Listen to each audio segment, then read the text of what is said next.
ओम शांति। 16 सितंबर 2023 प्रातः मुरली। ओम शांति। बाप दादा मधुबन। मीठे बच्चे, घर घर को स्वर्ग बनाने की जिम्मेवारी तुम बच्चों पर है।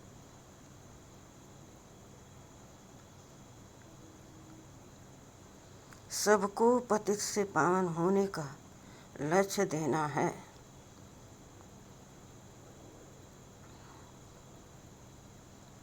दैवी गुण धारण करनी है।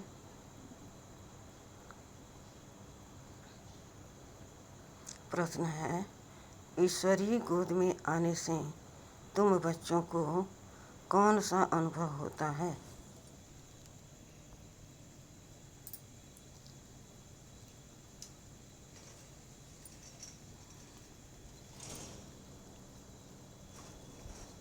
उत्तर, मंगल मिलन मनाने का अनुभव ईश्वरीय गोद में आने वाले बच्चों को होता है।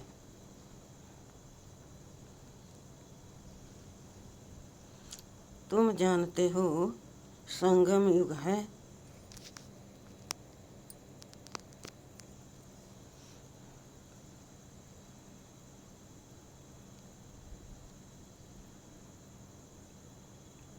ईश्वर से मिलन मनाने का युग। तुम ईश्वर से मिलन मनाकर भारत को स्वर्ग बना देते हो।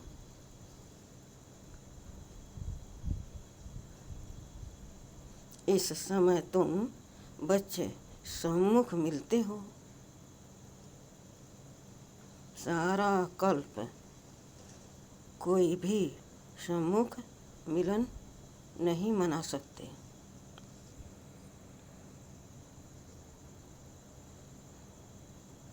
तुम्हारा यह बहुत छोटा सा ईश्वरी कुल है। शिव बाबा है दादा, ब्रह्मा है बाबा, और तुम बच्चे हो भाई बहन। दूसरा कोई संबंध नहीं। गीत नई उम्र की कलियां। ओम शांति। बाबा जब आते हैं तो पहले कुछ समय साइलेंस में बैठना चाहिए।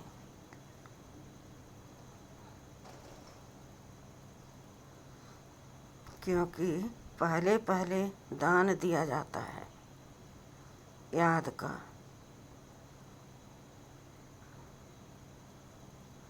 याद से ही पतितों को पावन बनाना है। तुम बच्चे दान दे रहे हो।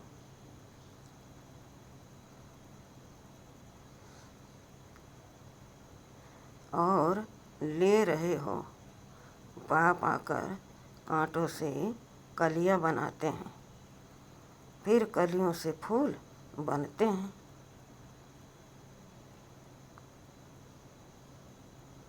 तुम जानते हो हमारी सर्विस ही है हर एक को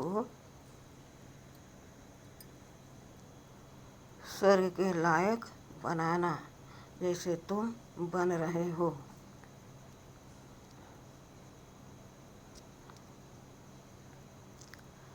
बाप आकर पहले हेल्थ वेल्थ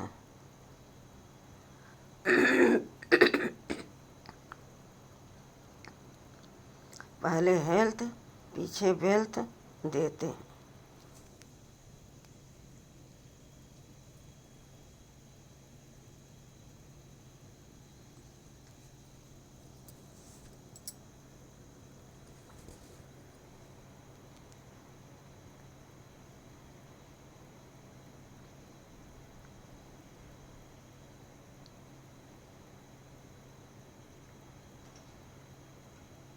पहले शांति फिर सुख। वास्तव में सुख दोनों में है।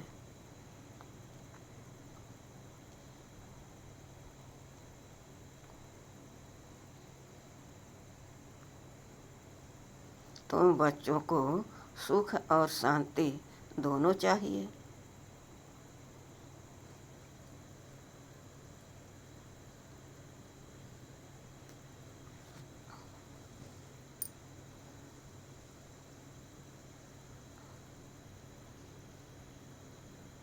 और जो सन्यासी आदि हैं वह सिर्फ शांति चाहते हैं।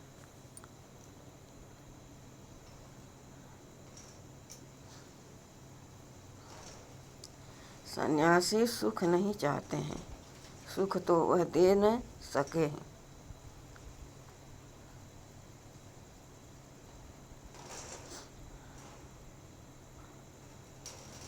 अगर शांति देवे तो भी अल्पकाल क्षण भंगुर के सुख लिए कहते हैं कि सुख तो काग बिष्टा समान है।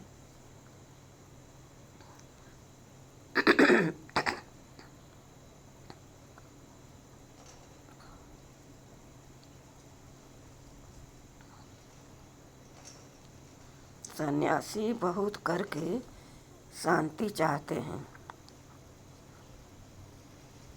मुक्ति के लिए। तुम मुक्ति दूसरा कोई को तो दे नहीं सकता।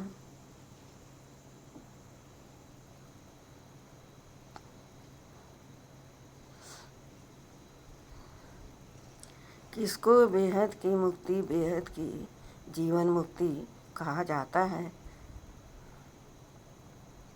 सो बेहद का बाप ही दे सकते हैं। तुम जानते हो इस समय सब कांटे हैं।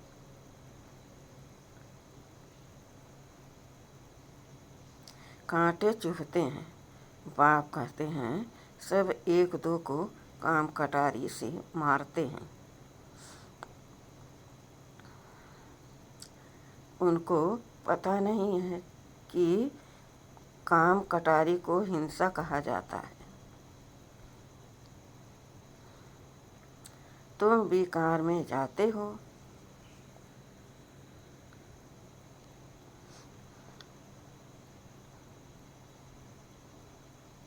तो आदि मध्य अंत एक दो को दुख देते हो। यह है दुख की दुनिया। सुख की दुनिया स्वर्ग को कहा जाता है।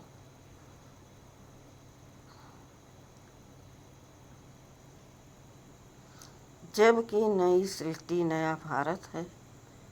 भारतवासी जो देवी देवताओं के पुजारी हैं जानते हैं कि इन देवताओं का राज था जिसको स्वर्ग कहा जाता है।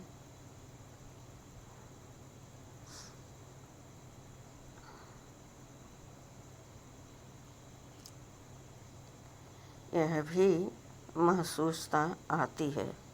लक्ष्मी नारायण के मंदिर में जाकर उनकी महिमा गाते हैं। समझते हैं भारत के यह मालिक थे, भारत स्वर्ग था।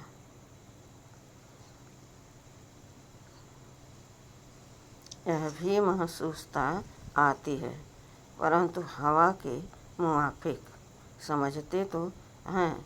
भारत में लक्ष्मी नारायण के इतने मंदिर बनाते हैं तो उन्हों की राजधानी थी।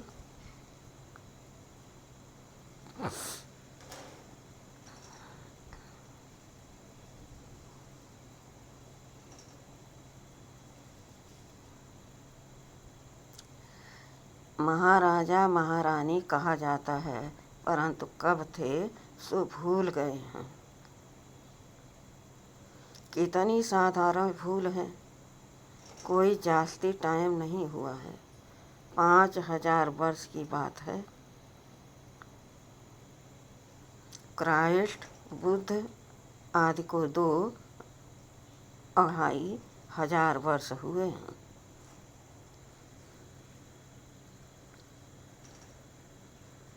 उनके लिए ऐसे कहते हैं कि रीइंकार्नेशन किया हूँ तो रीइनकार्नेट हर एक करते हैं, आत्मा आकर प्रवेश करती है।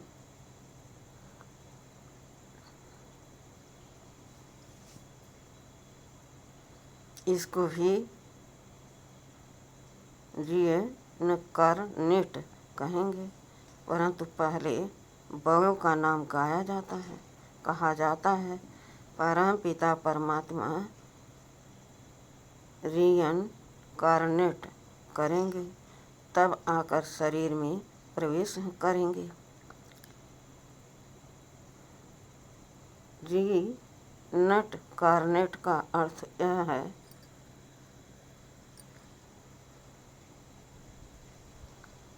तो जो बड़े नामी ग्रामी होते हैं उनके लिए यह कहा जाता है। जैसे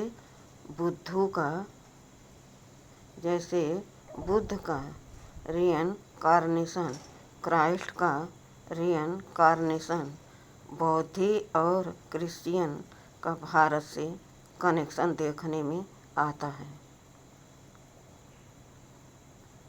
गुरु नानक को 500 वर्ष के लगभग ही दिखाते हैं। उनका भी छोटा रीइनकार्नेशन है। वह बड़े हैं तो रीइनकार्नेशन सब करते हैं। अब परमपिता परमात्मा को बुलाते हैं, परंतु वह कब आएगा, कैसे आएगा, यह नहीं जानते।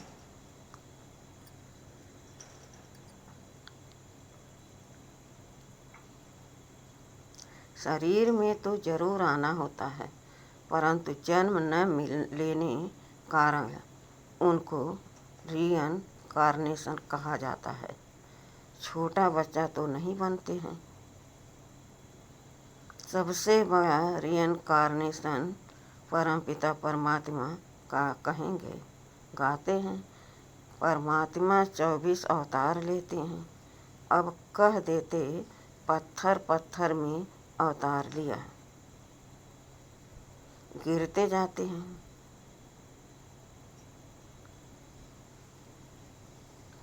जैसे भारत गिरता जाता है, वैसे उनकी कथनी भी गिरती जाती है। बाप नई दुनिया का रचयिता है, सो जरूर नई और पुरानी से संगम पर आएंगे। सो जरूर नई और पुरानी के संगम पर आएंगे। उनको सबसे बड़ा रीइनकार्नेशन कहेंगे। शिव का सबसे बड़ा रीइनकार्नेशन है, परंतु मनुष्य समझते नहीं हैं।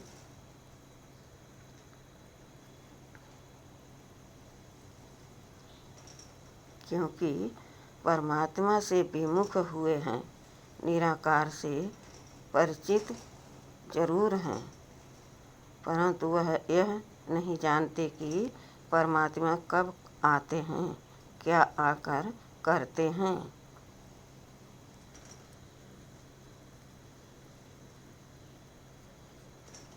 ऐसे नहीं कि विष्णु का रीइनकार्नेशन कहेंगे, देवी देवता धर्म का रीइनकार्नेशन नहीं कहेंगे। देवी देवता धर्म की स्थापना कहेंगे।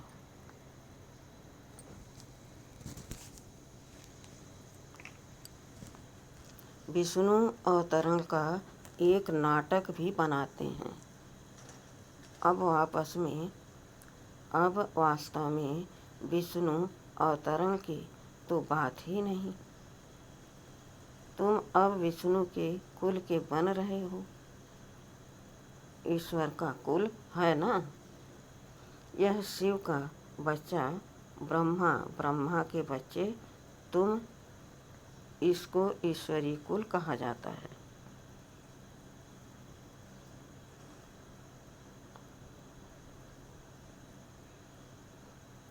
परमपिता परमात्मा कहते हैं, मैं आकर तुमको अपना बनाता हूँ।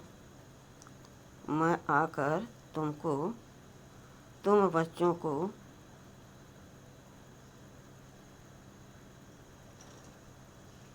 बाप ब-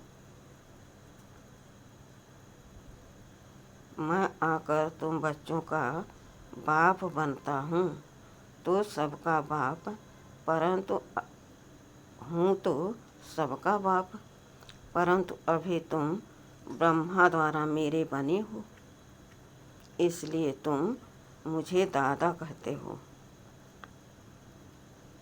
आत्माओं का बाप तो है ही, सब जानते हैं। इस समय है इस समय मैं आया हुआ हूँ, तुम ही अभी मिलते हो।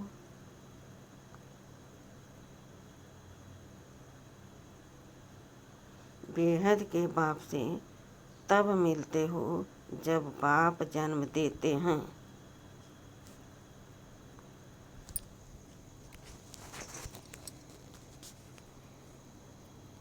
अभी तुमको धर्म का बच्चा बनाया है।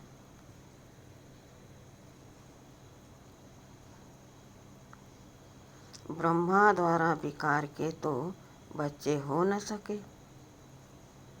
इतनी प्रजा है, बहन भाई कितने हैं, तो यह सब मुख्य वंशावली ठहरे ना।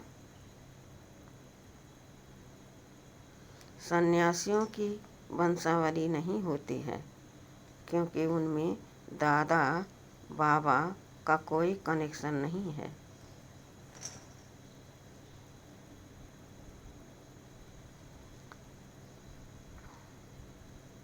यहाँ बाप भी है, दादा भी है। दादा इनको बड़े भाई को कहा जाता है। बाप आकर अपना बनाते हैं।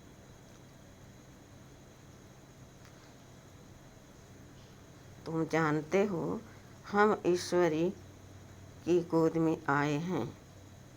हम ईश्वर की गोद में आए हैं। यह मंगल मिलन है, कलयुग का अंत और सतयुग की आदि। इसको ही संगम कहा जाता है। संगम में मिलन होता है, जैसे 3 नदियों का संगम है। उसमें क्या होता है? गुरु लोग और जिज्ञासु का मंगन मिलन होता है।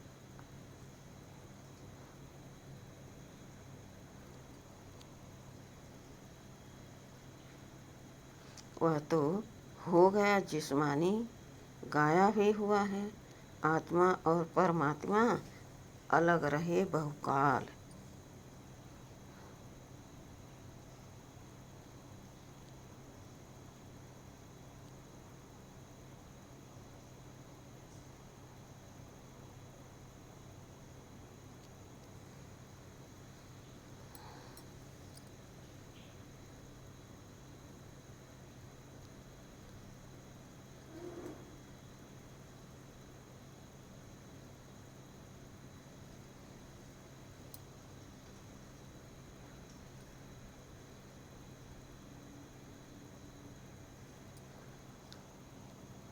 आत्मा और परमात्मा का मंगल मिलन यह सबसे अच्छा है।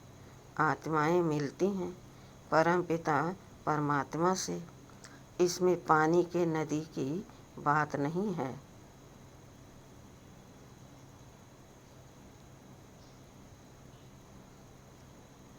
यहाँ तुम बैठे हो, यह तुम्हारा बहुत भारी मंगल मिलन है। आत्माएं भी चैतन्य हैं। परम पिता परमात्मा का यह जो लोन लिया हुआ शरीर है, इनको मंगल मिलन कहा जाता है। कुंभ का मेला कहा जाता है ना।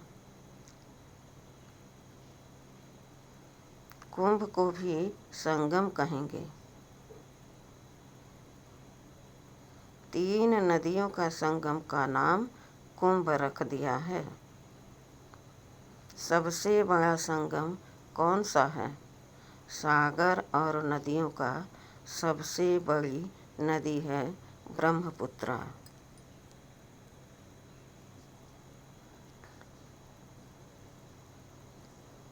उसमें बाबा आते हैं। इसलिए सागर और ब्रह्मपुत्र नदी का इकट्ठा मेला तो है ही, अब कुंभ का मेला है। संगम पर तुम सब ज्ञान सागर बाप से मिलते हो। इसको ईश्वरी कुंभ का मेला कह सकते हैं।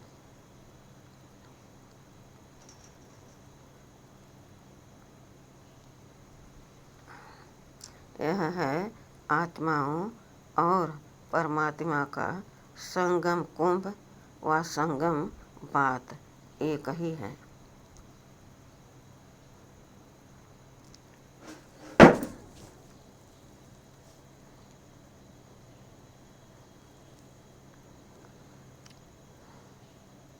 तो तुम बच्चे जानते हो, हम अपने लिए स्वर्ग की स्थापना कर रहे हैं। हमको घर में पवित्र होकर रहना है। जहाँ पवित्रता है वहाँ ही स्वर्ग कहेंगे। बच्चे पवित्र रहते हैं तो पवित्रता, सुख, शांति, तुम्हारी अवस्था ऐसी होनी चाहिए।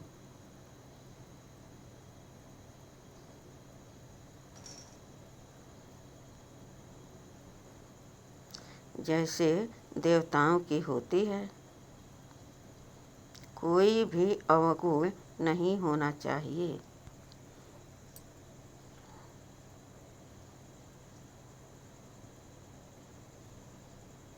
इसको ही स्वर्ग कहेंगे। वही फिर स्थायी स्वर्ग बन जाता है।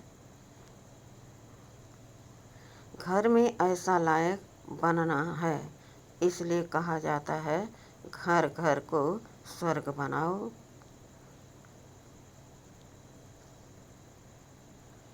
तुम मनुष्यों को स्वर्ग में चलने लायक बनाते हैं। तुम्हारे लिए ही गीत है, घर घर को स्वर्ग बनाओ। सतयुग में घर घर में स्वर्ग था।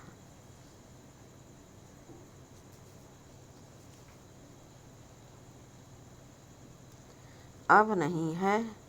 जो बच्चे बाप से वर्षा लेते हैं, उन्हों को अपने घर बैठे पतित से पावन बनने का लक्ष्य देना है।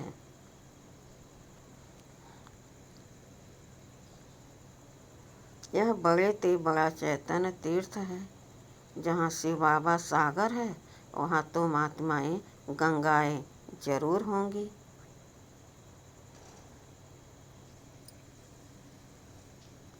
यह सबसे बड़ा ऊंचते ऊंच मेला है। वह सब है भक्ति मार्ग के मेले। यह है ज्ञान मार्ग का मेला। भक्ति मार्ग के मेले तो जन्म बाई जन्म लगते रहते हैं।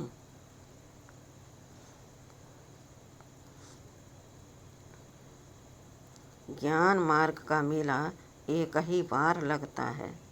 यह है रूहानी मिलन।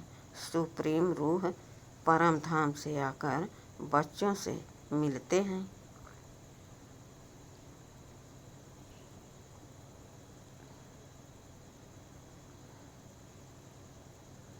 सबसे अच्छी यात्रा या मेला यह है। यह चैतन्य सागर तो कहाँ भी जा सकते हैं, वह जल सागर तो कहाँ नहीं जाता।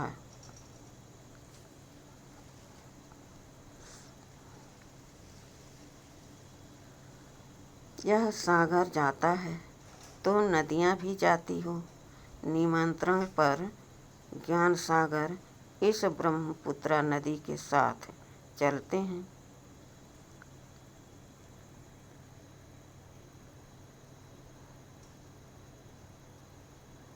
तुम भिन्न भिन्न प्रकार की नदियाँ हो। कोई पवित्र हैं, कोई अपवित्र हैं। कोई कोई समय ऐसे बहुत आ जाते हैं जो पवित्र नहीं रह सकते हैं। फिर भी आते तो हैं ना। बाहर के गृहस्थी भी आते हैं, एलाऊ किया जाता है। ऐसे भी नहीं सबको एलाऊ करेंगे। कोई मित्र संबंधी आदि आते हैं जिन्हों को उठाने के लिए एलाऊ करते हैं।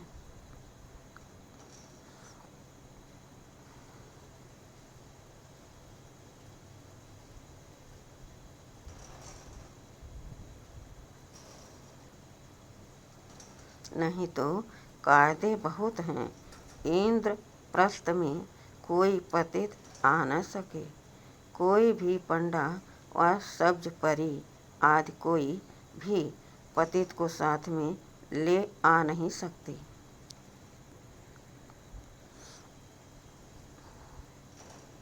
इसलिए बाप कहते हैं, खबरदार रहना। सर्टिफिकेट तुमको मिलता है, किसको साथ ले आती हो या भेज देती हो, रिस्पॉन्सिबिलिटी तुम्हारे पर है। यूँ तो सेंटर्स पर तो निमंत्रण भी देते हैं, कितने पतित आते होंगे। सेंटर पर पतित आए तब तो उनको पावन बनाओ। यहाँ तो सागर बैठा हुआ है तो नियम रखे हुए हैं, नव्य देखी जाती है। डॉक्टर्स सर्जन तो भिन्न भिन्न होते हैं ना।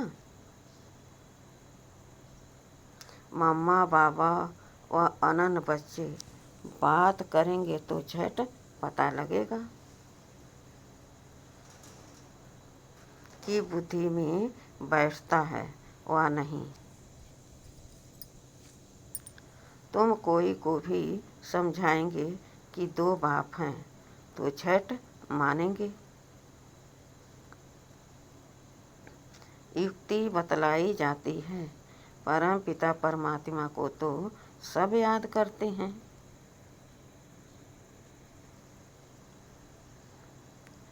हम फलाने बाप के बच्चे हैं, सिर्फ उनके ऑक्यूपेशन को नहीं जानते।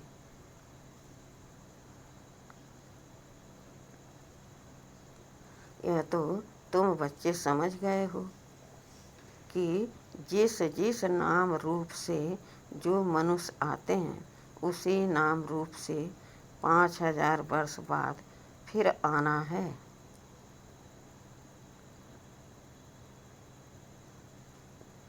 जरूर क्राइस्ट का जो चित्र है हूबहू फिर उसी समय ही हो सकता है।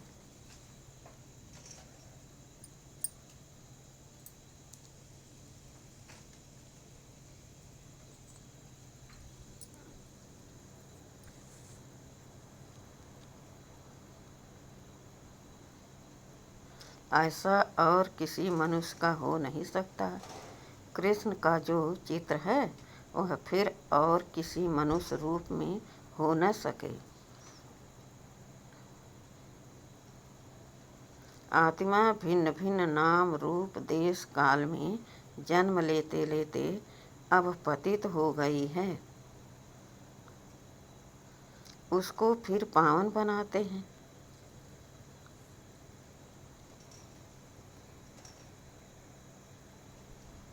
तुम जानते हो कल्याणकारी बाप है, अकल्याणकारी रावण है।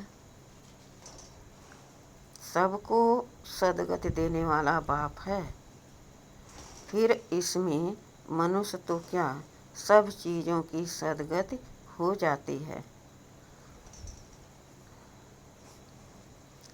नरक का विनाश, स्वर्ग की स्थापना होती है। जो कल्प पहले आए थे वही पंजाबी कोई पारसी आते हैं ना। सभी को निमंत्रण देना है। बाप आया हुआ है ढिढोरा पीटने में भी हर्जा नहीं है। तुम्हारे चित्र भी बड़े अच्छे हैं, अभी तुम मंदिर लायक बनते हो। अब भूतों को निकालने में बड़ी मेहनत है। लक्ष्मी अथवा नारायण को भरने लिए भिखारी अवगुण निकालने में कितनी मेहनत लगती है।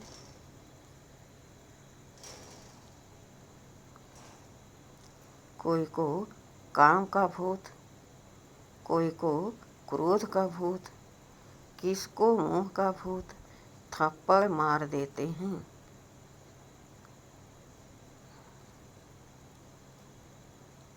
एकदम गिर पड़ते हैं। लोभवश भी गिर पड़ते हैं। अच्छे अच्छे घर की बच्चियां मिठाई देखेंगी तो छिपाकर खा लेंगी। लोभ ने भी कितनों को नुकसान पहुंचाया है।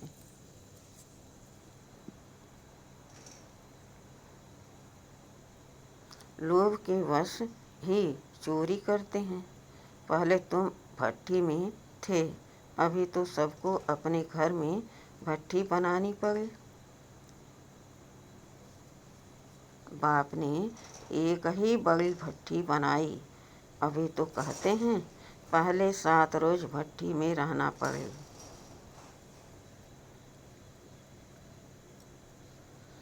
आजकल किसका भट्ठी में बैठना बड़ा मुश्किल है।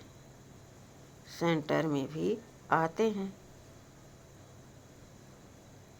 तो रंग चढ़ाते हैं, फिर घर में जाने से उड़ जाता है, संग दोष लग जाता है। अभी तो बड़ी मेहनत है। अभी तुम बच्चे जानते हो हम ईश्वरी कुल में बैठे हैं, दादा बाबा और हम भाई बहन हैं। ब्राह्मण कुल सर्वोत्तम गाया हुआ है, उन ब्राह्मणों को भी तुम ज्ञान दे सकते हो। ब्राह्मण है उत्तम चोटी, यह संगम युगी ब्राह्मण ही फिर देवता बनते हैं। पहले तो देवताओं से भी ऊंच ब्राह्मण हैं। चोटी तो ऊंची ठहरी ना। तुम ब्राह्मण देवताओं की पूजा करते हो, अपने को पुजारी उनको पूज्य समझते हो। तुम उन पुजारियों ब्राह्मणों को भी यह समझा सकते हो, तुम तो हो सच्चे सच्चे ब्राह्मण, संगम युगी।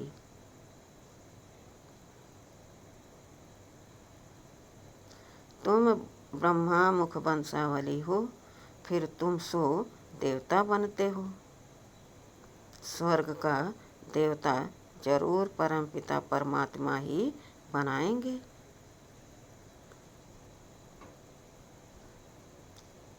अच्छा,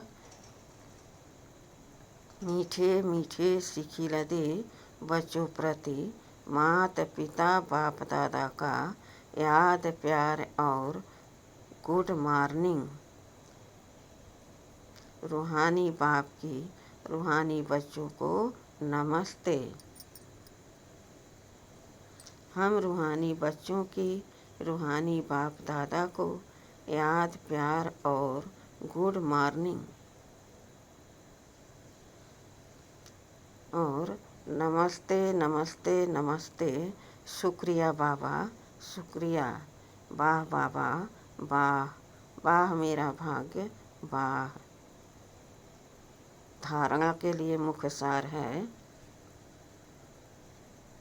पहला, अंदर के अवगुणों की जांच कर उन्हें निकालना है। संग दोष से अपनी संभाल करनी है। देवताई गुण धारण कर स्वयं को लायक बनाना है। दूसरा, घर घर को स्वर्ग बनाने की सेवा करनी है। भूतों को बाप की याद से भगाना है। बाप के साथ मंगल मिलन मनाते रहना है। वरदान है, अपने अनादि संस्कारों को इमर्ज कर सर्व समस्याओं को पार करने वाले उड़ता पंछी भव। आप सब अनादि रूप में हो ही उड़ने वाले, लेकिन बोझ के कारण उड़ता पंछी के बजाय पिजड़े के पंछी बन गए हो। अब फिर से अनादि संस्कार इमर्ज करो, अर्थात फरिश्ते रूप में स्थित रहो। इसी को ही सहज पुरुषार्थ कहा जाता है। उड़ता पंछी बनेंगे तो परिस्थितियाँ नीचे और आप ऊपर हो जाएंगे। यही सर्व समस्याओं का समाधान है। स्लोगन है, हर कदम में कल्याण समझकर आत्मा को शांति की शक्ति का दान देना ही सच्ची सेवा है। अच्छा, ओम शांति।